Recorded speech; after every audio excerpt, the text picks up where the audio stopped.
আজকে আমরা দেখব সাকুরার কি এমন মিস্টেক ছিল যে ফ্যান্স তাকে এত হেট করে। যখনই সাকুরা রিলেটেড সিন আসতো আমি তখন এটাই বলতাম, এই ডাস্টবিনটাকে কখন স্ক্রিন থেকে সরাবে।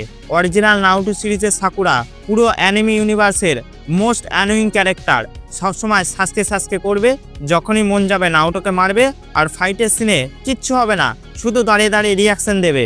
সবার প্রথম সিরিজের শুরুর দিকে সাকুরাকে এমনভাবে দেখায় যে একটা নর্মাল মেয়ে একটা হ্যান্ডসাম ছেলেকে পছন্দ করে, যে তাকে ঘাসও দেয় না, তাও মেয়েটা তার পিছু পিছু ঘোরে আর তাকে দেখলেই এটা বলতো, वाह क्या लड़का है, वेरी हैंडसम बॉय, इससे तो बहुत मजा आएगा।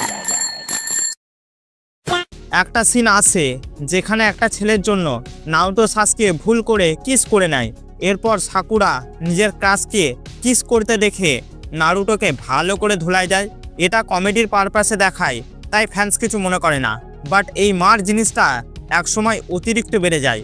নারুটো একটু বদমাইশি করে মানছি, বাট সবেতেই মারা এই জিনিসটা তো আর ঠিক নয়। তার তো এটা ভালো করে মনে রাখা উচিত, নারুটো যদি কখনো রেগে গিয়ে নিজের রাশিঙ্গান নিয়ে হালকা করে সুরসুরি দিয়ে দেয় তাহলেই ওখানেই সারাদার লাইফ শেষ।